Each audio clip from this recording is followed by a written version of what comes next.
Colossians 1:22-23 says Christ reconciled us to present you holy, unblameable, and unreprovable if you continue in the faith.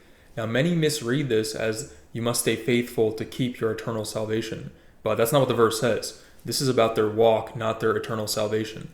The terms holy, unblameable, and unreprovable are not technical terms. They can describe one of two realities. They can be positional and describe our unchanging standing before God the moment we believe. That's the positional sense of holiness. Christ made us holy through his blood. It's usually used to describe collective terms like the elect, the brethren, the church of God, and the saints, like in Ephesians 5:27. But there's also the practical sense of holiness and unblameableness, and that's related to our daily conduct as Christians, which God calls us to grow in. There are many examples of this in Scripture, but you have Philippians 2:15, which notes that God calls us to be blameless without rebuke.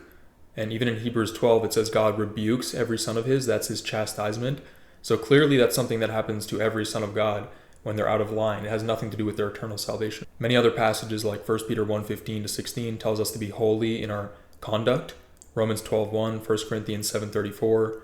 It's like me calling you a good person, right? But there's another sense of pure goodness such that there's none good but God, Matthew 19. So general words like holy or good can be used in different ways, different contexts. John the Baptist was called a holy and just man in Mark 6:20, but this is a reference to how Herod perceived his conduct, not about his positional holiness as a born-again believer. Even Matthew 11:11 tells us that the least in the kingdom, the one that breaks even the least commandments, Matthew 5:19, he's still greater than John the Baptist. So clearly there's a sense in which our holiness is positional and given by Christ's righteousness, not our own. In 1 Timothy 3 and Titus 1, the terms blameless and holy are used in a practical sense. A bishop or overseer must be blameless in their personal conduct.